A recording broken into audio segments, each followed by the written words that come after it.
छल कपट करना कहाँ तक सही है?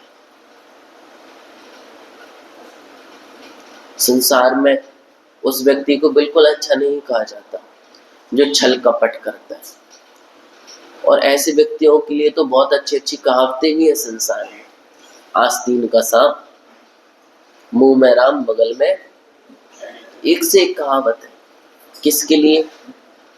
बिल्कुल छल कपट करने वाले के लिए, मायाचारी करने वाले के लिए। जब लौकिकता में इसको बुरा कहा है तो धार्मिकता की बातें छोड़ दो। धार्मिकता में बुरा नहीं कहा जाएगा, लेकिन हे कहा जाएगा। दृष्टि धारण करनी पड़ेगी। कौन सी दृष्टि धारण करनी पड़ेगी? हे दृष्टि। छोड़ना है ना, तो हे दृष्टि से देखा जाएगा। किसे? व्यक्ति को नहीं, छल कपट को। जो उस व्यक्ति के अंदर मायाचारी पल रही है उसको हे दृष्टि से देखा जाएगा। व्यक्ति को बुरा नहीं कहा जाएगा, व्यक्ति को हे नहीं कहा जाएगा, मायाचारी को हे कहा जाएगा। महानुभावों, समझने वाले के लिए बस इतना ही उपदेश काफी है, और ना समझने वाले के लिए लंबा चौड़ा घंटों का उपदेश भी निरर्थक व्यर्थ है। बिल्कुल सिंपल सी बात आचार्य जी ने कह दी, और आप सभी ने अभी पूजा में पढ़ी भी होगी। पढ़ी के पढ़ोगे? मन में कुछ और वचन में कुछ। क्या है भैया? हाँ, मन में होए सो वचन होए सो। अच्छा, ईमानदारी से आज घर पे जाके मन से पूछना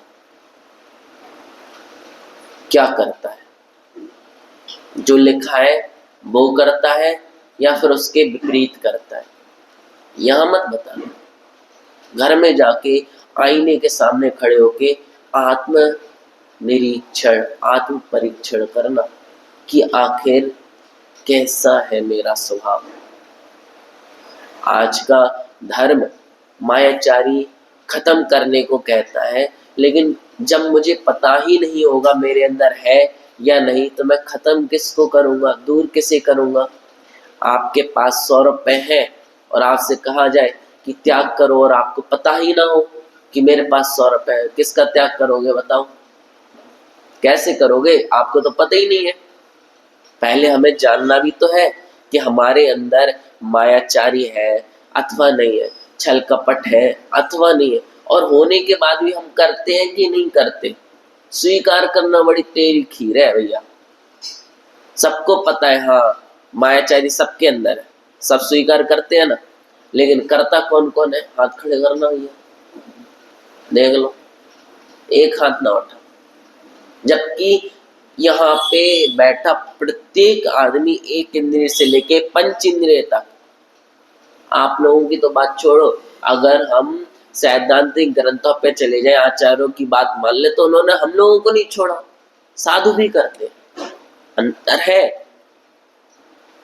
है अनंतानुबंधी मायाचारी में और संजलन मायाचारी में। अंतर है कि नहीं है? अब मैं उस अंतर को बताता हूं। आचार्यों ने मायाचारी के 4 विभाग कर दिए। क्या किया? मायाचारी के 4 विभाग किए। पहला, पत्थर की तरह। कैसा? अंदर से भी कठोर, बाहर से भी कठोर। अगर किसी को लग जाए तो क्या कर दे? लहूलुहान कर दे। अगर कोई अनंतानुबंधी मायाचारी को धारण किए है और उस मायाचारी से अगर किसी के साथ व्यवहार करे तो अंदर और बाहर घायल कर दे, ऐसी मायाचारी। भाई इतनी मायाचारी तो देखते ही साथ हाथ जोड़ लो। दूसरा करे तब नहीं, जब खुद का नंबर आए। क्यों? ये सीधा एक जगह पहुंचाती है। अगर तुम ये वाली मायाचारी करोगे तो सीधा ऊपर से कहां पर नरक गति में ले जाए। वैसे आचार्यों ने कहा माया त्रिगुणस्य है, मायाचारी त्रिंज गति का बंध कराती है, लेकिन अनंतानुबंधी माया तो भाई सीधा नरक गति का बंध कराती है। अब दूसरा भेद का उन्होंने कहा, छोटा वाला बेर आता, आप लोगों ने भी खाया होगा छोटा वाला बेर, कभी खाया? सूखा, जब सूख जाता है तब खाया? उसको मुंह में दो, पता ही नहीं चलता उसमें रस भाग कितना है, लेकिन कई बार मसूड़ों में उसकी गुठली चुभ जाती है, कांटे कांटे से रहते थोड़ी गुठली में, है ना। देखो सबने सर हिला दिया। खाने पीने की बात में महाराज जी हम लोग कहीं पीछे ना है। त्याग की बोलो तो अभी हमारे पता ही नहीं होता त्याग क्या है। चलो कोई बात नहीं। तो वो छोटा वाला जब बेर खाते हो, सूख जाता है जब थोड़ा सा, तो उसको मुंह में देते हो तो उसका रस भाग तो बिल्कुल कम रहता है, लेकिन गुठली होती है और गुठली में भी कांटे से लगे होते हैं छोटे छोटे बारीक से, वो कई बार मसूड़ों में कष्ट दे देते हैं। दूसरा भेद भी मायाचारी का बिल्कुल ऐसे ही है, बाहर से तो बड़ा मीठा मीठा बोलेगा और मन में बिल्कुल तुम्हारे लिए बुरे भाव बना के रखेगा। पहला वाला तो 100 में से 10 व्यक्ति मिलेगा, लेकिन जो दूसरा वाला बोला ना, तो वो जो बचे 90 है ना, उनमें से कितने मिलेंगे बताइए भैया? 90 में से बड़े सज्जन है, मतलब यहाँ के लोग तो अपनी तारीफ ज्यादा नहीं करी जा रही भैया। 90 में से 1-2 ही बचेंगे और बाकी तो सभी ऐसे हैं, सभी चाहे कोई हो। मैं नहीं कह रहा, आचार्यों की वाणी है भाई साहब। ये जो 3 नंबर का भेद है, आज सब कोई उससे ग्रसित है। आप लोग देखना, मन में आपके कुछ और है, लेकिन बाहर से अरे मैं तेरे साथ हूं भाई। क्या कोई व्यक्ति है और उस व्यक्ति से किसी अगले ने कुछ कह दिया, जाके कहोगे तुम चिंता ना करो भाई, बिल्कुल ईंट का जवाब पत्थर से दो, मुंह तोड़ जवाब देना है तुम्हें, बिल्कुल मत डरना, मैं तो हूं तुम्हारे साथ, जा बेटा जा। और जैसे ही वो गया, 9-2-11 हो गया। क्या हो गया? रफू चक्कर, पता ही नहीं है कहाँ गया, अगले को झोंक दिया। अब मर तू। होता है कि नहीं होता? बोलो बोलो, अब बोलो परसेंटेज बताओ तुम तो। 90 में से कितने परसेंट मिलोगे ऐसे? ना दो, कोई दिक्कत नहीं, लेकिन सत्य को स्वीकार किए बगैर थोड़ी रहोगे, सत्य तो सत्य ही रहेगा। ये भी बहुत दुखदाई है, बहुत दुखदाई है। ऐसे लोगों को बोलते आस्तीन में छुपा सांप। ऐसे लोगों के लिए एक कैटेगरी का नाम रख दिया, मुंह में राम बगल में छुरी। मुंह में तो बहुत प्रिय प्रिय बातें करेंगे बिल्कुल हमारे साथ कि भाई इससे बड़ा अपना तो कोई दुनिया में होगा ही नहीं, माँ बाप तो पराए हैं इसके आगे, यही अपना है बस, सज्जन तो एक ही है, अपना तो एक ही है, प्रिय एक ही है। लेकिन याद रखना, जब बुरा वक्त आएगा दुनिया तुम्हारे दिख जाएगी तुम्हें, लेकिन वो आदमी नहीं दिखने का। राह चलता हुआ आदमी तुम्हें साथ दे देगा, लेकिन वो साथ नहीं देना। और आजकल जितने घरों में लड़ाई होती है ऐसी लोगों के कारण होती है, जितनी आपस में लड़ाई होती है ऐसी लोगों के कारण होती है। मुंह में राम बगल में छुरी, बढ़ा देंगे और गाय बोलेंगे, बात खत्म। जितना भी होता है ये कलेश सिर्फ इसी के कारण होता है। और सबसे बड़ी बात तो ये है कि इतने वर्ष हो गए इस दुनिया में रहते हुए, इस संसार में जीते हुए, हम समझ ही नहीं पाते ऐसे लोगों को, जानते हुए भी नहीं समझ पाते। और कई बार एहसास तो हो जाता ये कछु ज्यादा है, दाल में काला है, लेकिन स्वीकार नहीं कर पाते हम, और वो हमें छल के चला जाता है। तीसरा प्रकार आ जाता है भैया, तीसरा प्रकार आ जाता है। तीसरा होता है नारियल।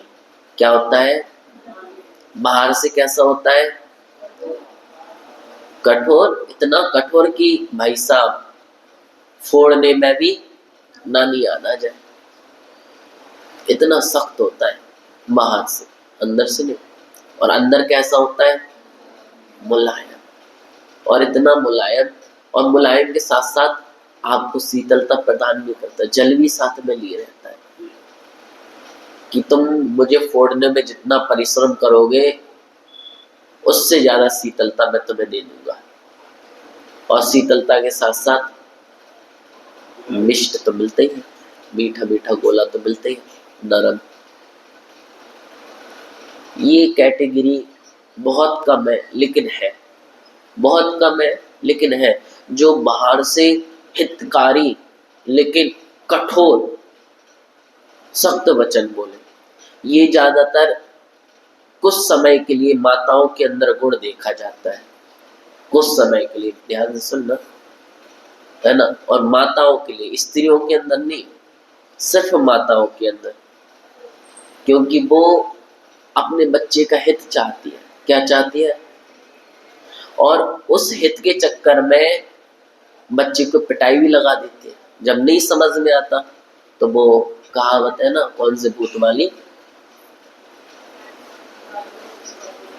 तो बस कभी उनको उतारने भी पड़ जाते हैं, उतार देते हो आप लोग, लेकिन मन में क्या रहता है? उसको दुख पहुंचाना रहता है उद्देश्य। क्या रहता है? आत्म विकास, आत्म सुधार, उन्नति हो इस संसार में। ये जो बच्चा है मेरा जब जाए तो एक श्रेष्ठ नागरिक बन के जाए, एक श्रेष्ठ व्यक्ति उभर के आए हमारे समाज में। इसके लिए, उसके उज्जवल भविष्य के लिए आप उसको मारती हो, डांटती हो, कठोर शब्द कहती हो, अंदर क्या रहता है? उसके लिए बहुत उज्जवल भविष्य के निर्माण के लिए करती है, बहुत शुभ भावनाएं रहती है। ये पाया जाता है कुछ क्षण के लिए, कुछ समय के लिए, हमारी माताओं के अंदर बहुत ज्यादा पाया जाता है। बाकी पुरुष भी मिलते हैं लेकिन कम मिलते हैं, बहुत कम मिलते हैं। चौथा प्रकार वर्तमान में तो लुप्त हो चुका है, चौथा प्रकार लुप्त हो चुका है, और लुप्त है लेकिन एक दो जगह मिल भी जाएगा आपको, है ना। चौथा प्रकार है केले की तरह, बाहर से भी सॉफ्ट, उसका छिलका देखो वो भी सॉफ्ट, उसके अंदर देखो वो भी सॉफ्ट, और उसके और अंदर जाके देखो तब भी वो भी सॉफ्ट। सारा रस ही रस है, कोमलता लिए हुए, मिठास लिए हुए, पौष्टिकता लिए हुए, सद्गुणों से भरा हुआ। ये वर्तमान में मिल पाना बड़ा मुश्किल है, एक दो चार व्यक्ति ही मिलेंगे आपको। लेकिन ये अवस्था प्राप्त करना मतलब संसार, शरीर, भोगों को त्याग कर आत्म ध्यान में लीन हो जाना, और सातवें गुण स्थान को प्राप्त करके ऊपर चढ़ते जाना। क्या तब प्राप्त होती है? ऐसे नहीं, सातवें मुनि बनना पड़ेगा पहले, और मुनि बन के भी सातवां गुण स्थान का दूसरा पाया, तब आपको ये जाके अपने हित के साथ साथ परहित की भी भावना होनी चाहिए। और परहित भी कैसे करो? खिचड़ी बांट के नहीं, भंडारा लगा के नहीं, कैसे करो परहित? कल्याणकारी मार्ग पे लगाकर ऐसा उपदेश दो कि संसारी जीव संसार को छोड़कर कल्याण के मार्ग पे लग जाए, ऐसा उपदेश।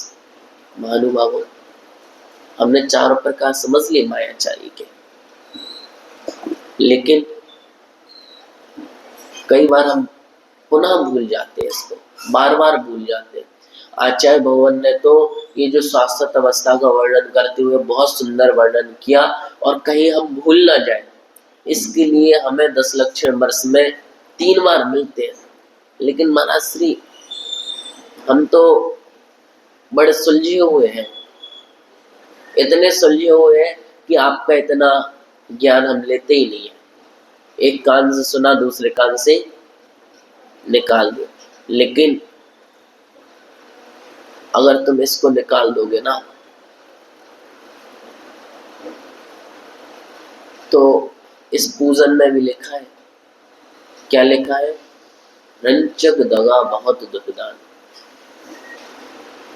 अगर आप इस उपदेश को अपने मन में धारण करके नहीं रखोगे और एक कान से सुन के दूसरे कान से निकाल लोगे, तो ये जो रंचक दगा अगर आपसे हो गई ना, तो बहुत दुखदाई होगी और आपको एक जन्म नहीं कई जन्मों तक इसका फल भोगना पड़ेगा। इसलिए महानुभावों, आप सभी के लिए एक बहुत निर्मल और दिव्य उपदेश है कि चाहे कुछ हो लेकिन मायाचारी ना हो। हमारी माताओं बहनों में सर्वाधिक पाई जाने वाली वस्तु है ये, सर्वाधिक पाया जाने वाला भाव है ये मायाचारी। आपको भी पता है, अगले को भी पता है कि हमारे घर में 10 दिन की शक्कर बाकी है, चीनी, लेकिन क्या कहोगे? खत्म। क्या कहोगे? आपने जिससे कहा उनको भी पता है आज खत्म बोला है, 10 दिन तो चलेगी, लेकिन फिर भी मायाचारी। आप स्पष्ट कह सकते हो भाई इतनी शक्कर है, इतनी चीनी है, देख लेना। अब तुम स्पष्ट बोलो, सत्य व्यवहार करो, झूठ के साथ साथ मायाचारी। अगले दिन फिर आओगे, फिर कहोगे शक्कर खत्म, अगले दिन फिर कहोगे शक्कर खत्म, अगले दिन फिर कहोगे शक्कर खत्म। जब वो हफ्ता भर 7 दिन हो जाएंगे ना, तब वो सोचेगा शक्कर लानी है, सोचेगा, फिर 1-2 दिन में ला के देगा। और 10 दिन से जो तुम्हारा रेडियो चल रहा था उसमें एक दिन भी उसको बिना शक्कर की, बिना चीनी की चाय पीने को नहीं मिली, जबकि खत्म तो 10 दिन पहले हो गई थी। अब आप सोचो क्या लाभ है ऐसी मायाचारी से। अगर आप एक सिद्धांत बना लोगे कि चाहे कुछ हो एक बार बोलूंगी और सत्य बोलूंगी, 3 दिन पहले बोलो चीनी खत्म, 3 दिन बाद चाय बनाओ फीकी दे दो,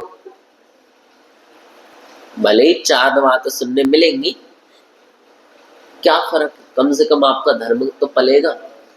आप कह तो सकते हो कि मैंने 3 दिन बोला था, उसको याद भी दिलाया था अगले दिन, आप नहीं लाए, आपकी मर्जी, आपको शायद फीकी चाय पीनी होगी, मैं तो यही समझ ली, कह देना 4 बातें और मिल जाएगी, लेकिन आपका धर्म पलेगा कि नहीं पलेगा?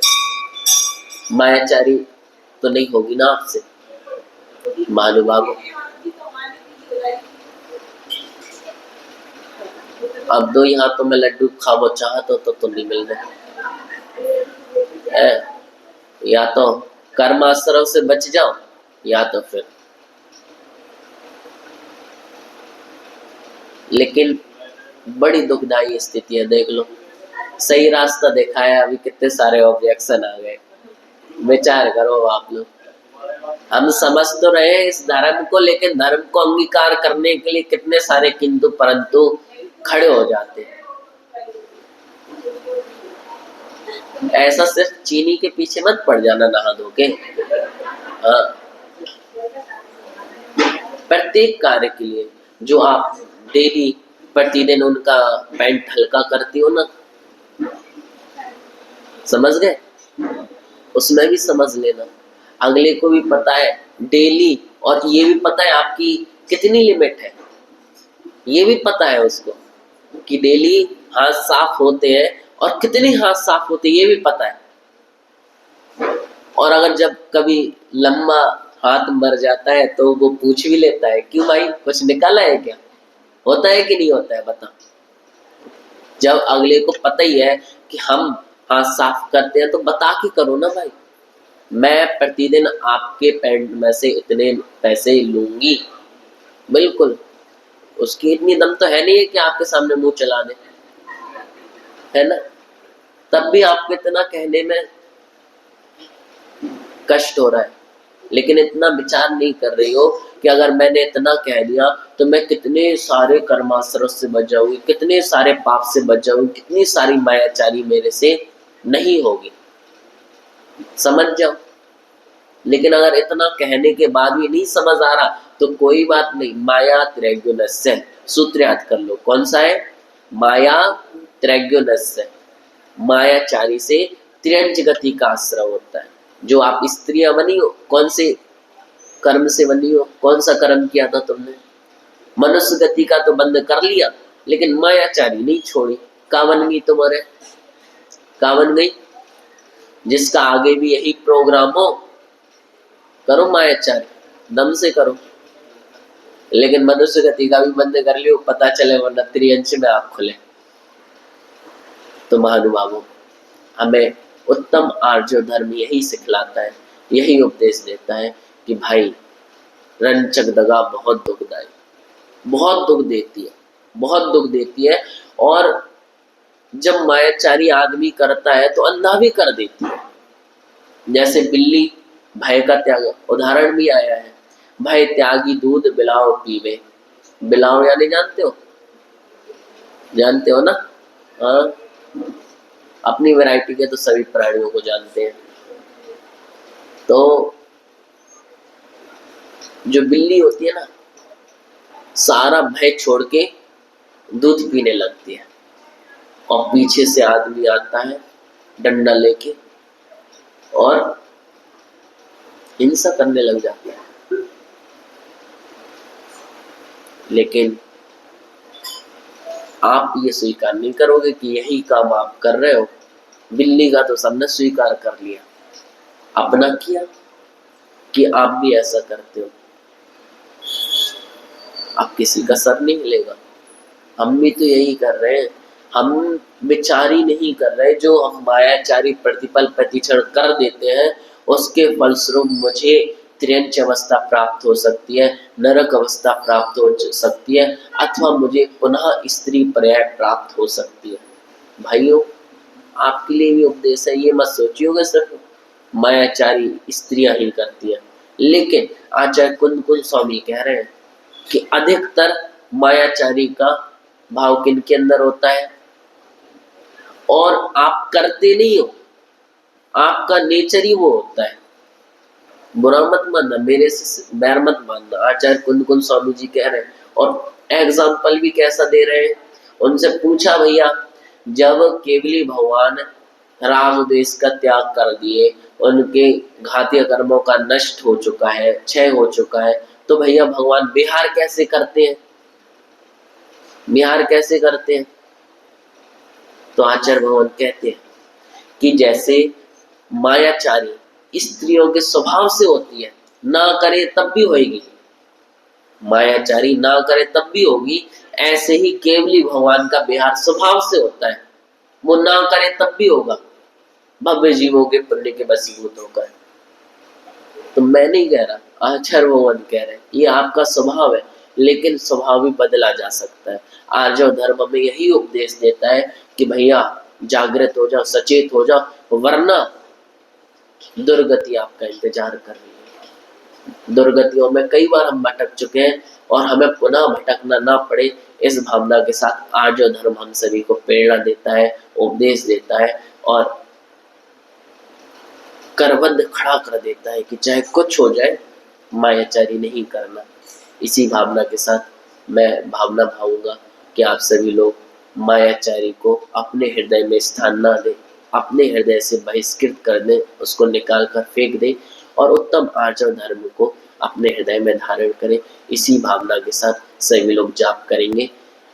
ओम ह्रीं श्री उत्तम आर्य धर्मांगाय नमः। ओम ह्रीं श्री उत्तम आर्य धर्मांगाय नमः। ओम ह्रीं श्री उत्तम आर्य धर्मांगाय नमः।